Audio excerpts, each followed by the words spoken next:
You had to know that when you put that tweet out, there was going to be a reaction. Come on. You had to know. I didn't give a shit, though. I don't really give a shit at all. Do y'all think ESPN gonna fire Kirk over this?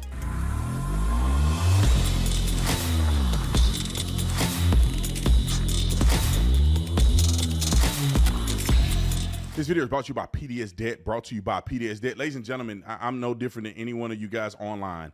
I know how easy it is to get into debt, whether it's collections for medical bills, whether it's credit card debt, whether it's, you name it.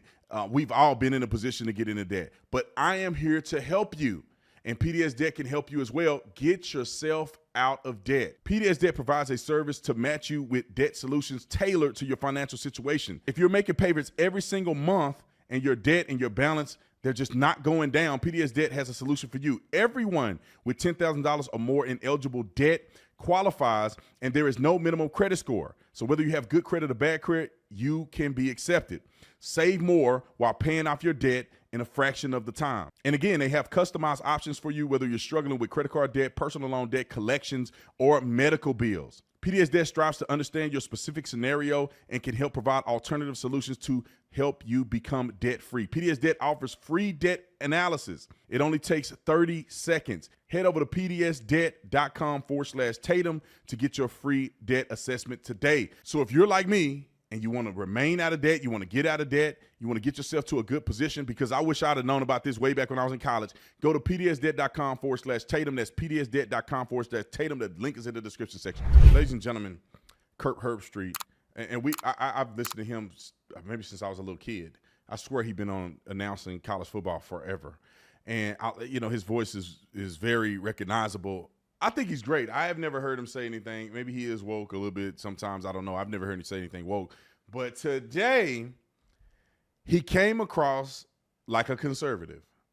And the things that he says makes me believe that he's a conservative and he's not with the woke mob and all the old crazy stuff that people are saying and putting out there, when it comes to men and women's sports and all of the above. So ESPN been firing people the last couple of days. I think they fired RG3 and another young lady. And the young lady is supposedly one of the only females that have stood up against these men playing in women's sports. So many people are thinking that they're firing people that take a certain stance. Now, Kirk Herbstreit, his stance is far more, I think, aggressive than any stance that they could have taken. And the question is, are they going to fire him for what he said? I think that they want to. I think that he has enough tenure that they're going to have to pay him a lot of money if they fire him, and it's going to be an upheaval because he's such a legend. But listen to what he had to say, because I love the fact that people are finally coming out and saying, look, enough is enough. Roll the clip. Lee Corso used to give a speech, and one of the things he would say within that speech is he's like, don't ask me about race, religion, or politics, or don't talk publicly about race, religion, or politics. And now I think that's all anybody talks about is race, religion, or politics, And so I've tried to just, you and I've texted. I mean, I've tried to stay on the sidelines for a lot of that. But, you can only take so much until you want to start to speak up a little bit, and actually say what you think. But when I retire, or get in the position that you're in, I'll be able to say what I think a lot more. Don't come on here and bullshit me. You had to know that when you put that tweet out, there was going to be a reaction. Come on. You had to know. I didn't give a shit, though. I don't really give a shit at all. Like, I'm done giving any shit at all about any of it. When it comes to, it's almost like there are two different sets of rules. And if you have a view that's a little bit more traditional, or, I'm a Christian guy, it's like there's a different set of rules for that viewpoint. And it's hard to just turn the other cheek time after time after time. So yeah, I didn't really care. And I don't care at all. Which is a good thing. I think it's good and healthy to get to that place, compared to, oh gosh, I don't want to get canceled. I don't want to get people upset. I don't give a shit. I'm just going to say certain things. My problem is I have a temper.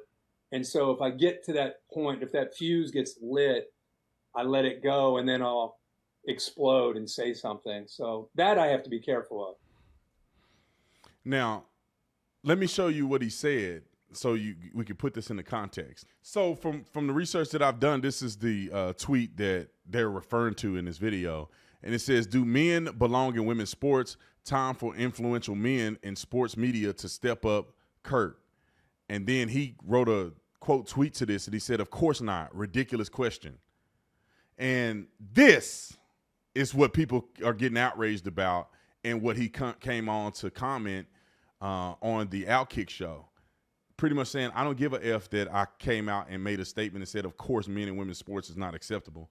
And that was pretty much the backlash.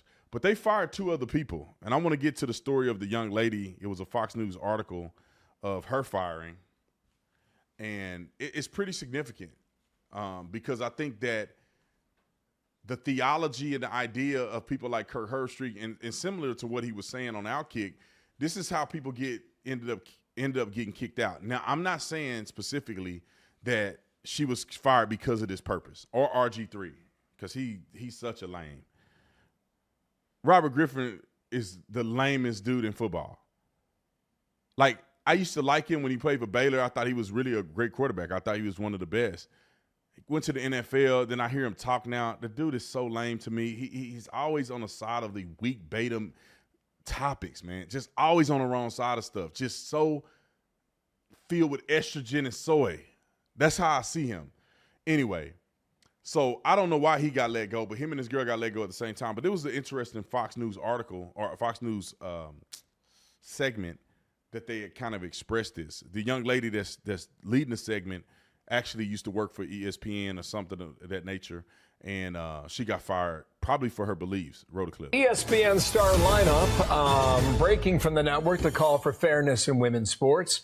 2 of its major players are arguing that transgender athletes should not be competing in women's sports after the White House expanded Title IX protections to include gender identity. Charlie Arnott left ESPN, is now the newest member of the Outkick team, and she's with us live in New York. And welcome to our team here. Yeah, great to have you. Thank you so much. I'm so excited. Good morning this is to a pleasure. you. All right, so let's get into it, okay? So Samantha Ponder and Sage Steele kind of broke with the network. Here we go. The tweets from Ponder and Steele. Ponder says it's a shame that we're needing to fight for the integrity of Title IX in 2023. Imagine how long that's been in law, right? Also, Steele says, I keep thinking I'm going to wake up and be relieved that this was all just a ridiculous, comical, nonsensical dream. What happens to them? Well, that's the question, because ESPN has been very adamant about keeping politics out of their programming. Yet you just saw late last month, they did a whole tribute during Women's Month for Leah Thomas. So therefore, it doesn't exactly seem like they are keeping politics completely out of the mix. But I have to commend these 2 women for standing up for these women who unfortunately are losing so much of the success that they've worked so hard for. I mean, here you have a man who enters the women's division, and let's be quite honest about Leah Thomas. As a man, didn't really do much, didn't move the needle. Run-of-the-mill swimmer, enters the women's division, starts breaking records, completely obliterating any type of success that these women could ever hope to reach. So as far as ESPN, I don't really know what their plan is as far as whether they talk to these women or address it on air. I would hope that this would be something that they would address, but up to this point, they've remained completely mum on the topic. So I'm not sure exactly what happens, but I know Sage has been a huge advocate for women and their rights and very outspoken. More and more people speak up with a similar voice. Go ahead. So one of the things I've always wondered is about the retired, already successful, already rich women who have made their money, made their fame in women's sports, and will not stand up for women in women's sports. I don't get it. I don't get it either. I think it's really, I get it. We get it. We know what's going on. I think there's a lot of women who are uncomfortable standing up for women's rights because, you know, they don't want to be considered politically incorrect now, because now it's just really crazy where the world has gone and where this conversation has gone. And it's a very slippery slope, because when you look at, this is swimming that we're talking about, you know, the main issue where we've really seen a transgender permeate the women's world, but there's so many other sports that are far more aggressive than swimming that are team sports. I mean, you think about soccer, you think about basketball. How about even just an average athlete, a male athlete, enters that world? Yeah. What's going to happen to women? It will become a very dangerous landscape. And in track and field. Yeah, exactly. I wonder if Leah Thomas could have done this in any other league other than the Ivy League. I mean, maybe not. So you're here now. Yes. Why'd you leave ESPN?